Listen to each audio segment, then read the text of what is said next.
Let's make a beautiful woven rose. So the first step will be to stitch the spokes, and we're going to do that with a series of straight stitches. So bring your needle up on the outside of the rose where one of the spokes sits.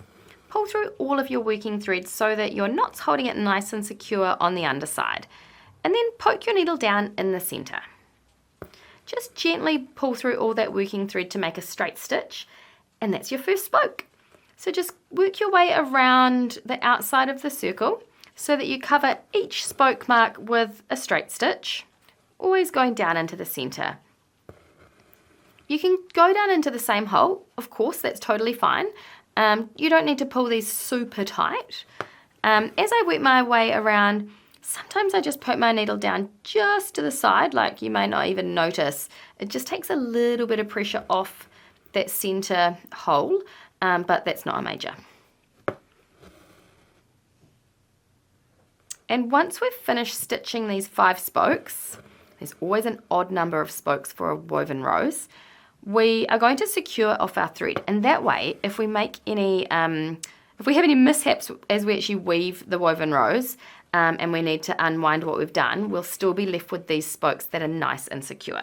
So let me show you how I do that. Our needle is coming out in the center. So all I'm going to do, I'm just going to tuck my needle under a couple of stitches nearby, just weaving it. I'm not piercing the fabric. I'll do that once. Okay, I'm just going to do that again now. I'm kind of going in a slightly different direction there, but that's okay. It's all happening at the center. And I'll leave a nice big loop before I pull through all the working thread, tuck my needle through that loop, and then I'll pull that tight into a knot. And now I know that my spokes are really nice and secure. So I'm actually just going to snip that off, leave a tail of, it's around about 1/2 inch or a bit less, and then I'm going to use fresh thread to actually stitch the woven rose.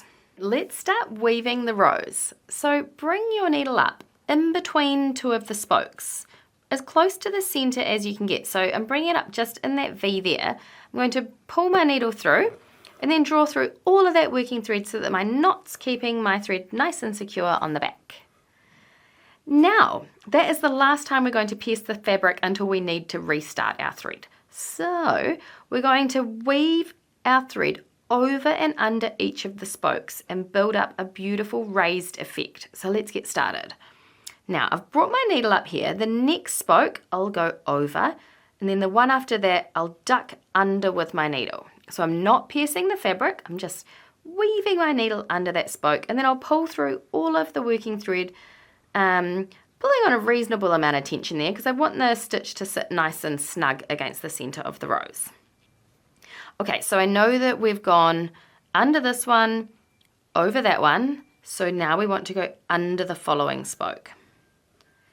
And pull through, tug on a little bit of tension so that your thread's sitting nice and close to the center. And then once again, we're going over this spoke, and we're back to where we started. We'll go under that spoke.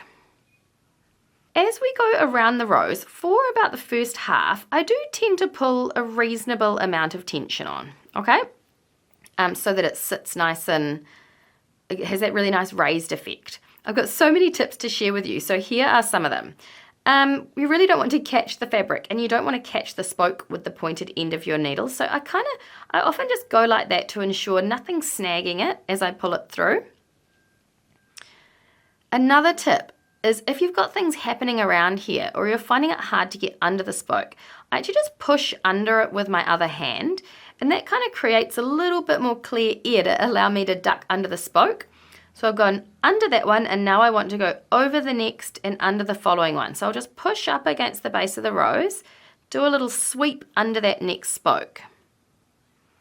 As you're going around, what you'll notice is because we have an odd amount of spokes, every time we come up against a spoke, we can look at what we did on the last round, and we just need to do the opposite. So if you get distracted and you're like, oh, where was I up to?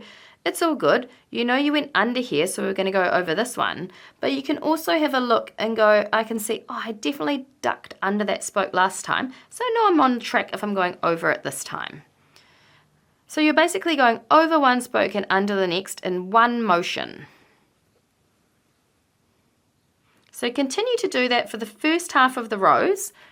and pull a reasonable amount of tension on so that your stitches are all sitting nice and as you weave around, it's all sitting nice and flush against the previous weave. And I think we're at about halfway now. I'll do one more and then I'll explain how I sort of change tack a little bit for the second half of the rose. So we've woven the first half of the rose around about, and I've got a lovely raised effect because I've been pulling a reasonable amount of tension on each time I weave around.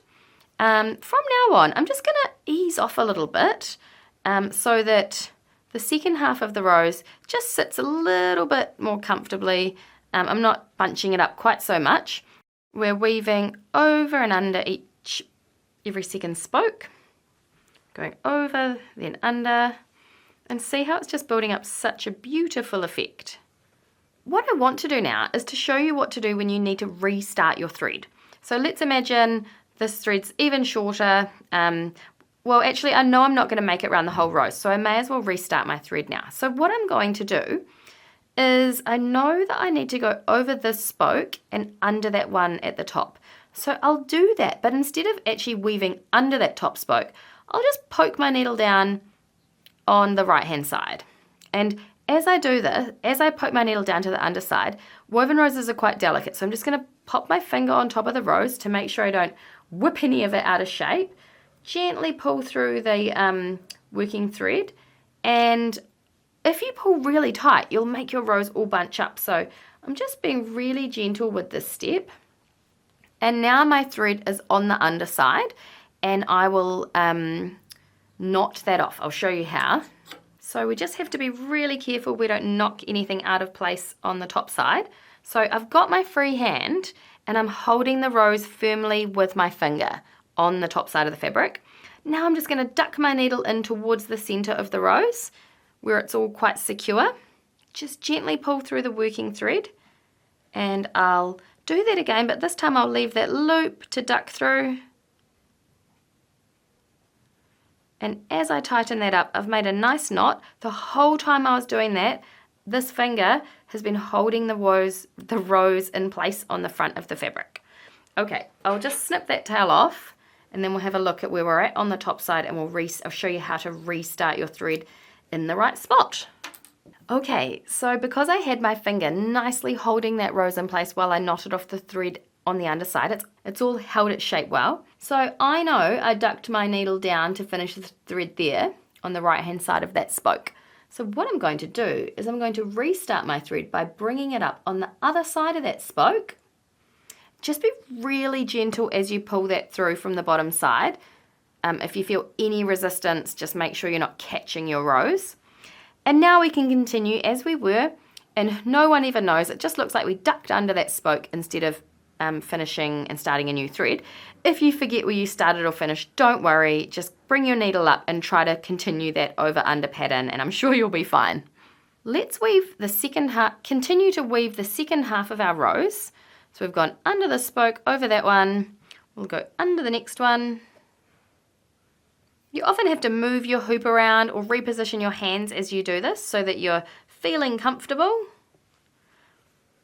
And my major tip as you get towards the end of your rose is to go really slowly. It is so easy to snag your needle on your rose and pull it all out of shape and into a bird's nest. If you're feeling worried about catching your thread, you can actually lead with the blunt end of your needle instead. So let's continue. We're getting to the point where we're starting to cover up the spoke. Sometimes you just need to lift it up and feel around for where the spoke is. Just don't want to snag on anything.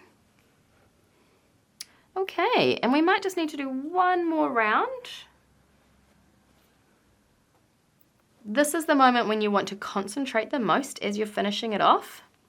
Now, as I go around here, I can't even see the spokes on the side. So what you can start to do as you get towards the end of your rose, this little spoke here is kind of showing, but the other ones aren't. So I'm actually just going to cover that with a straight stitch.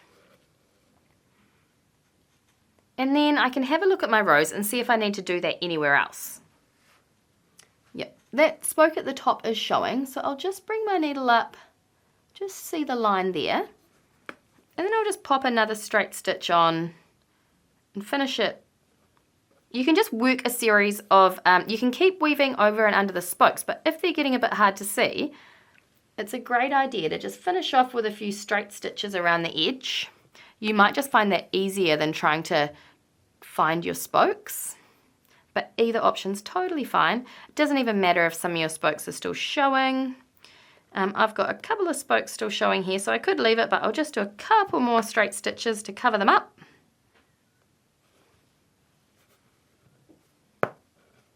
See how I'm always holding the rows in place with my free hand as I pierce the fabric with my needle to make sure I don't pull it out of shape. Okay, I think this is going to be the final stitch. Oh, isn't that beautiful? That is how you do a woven rose.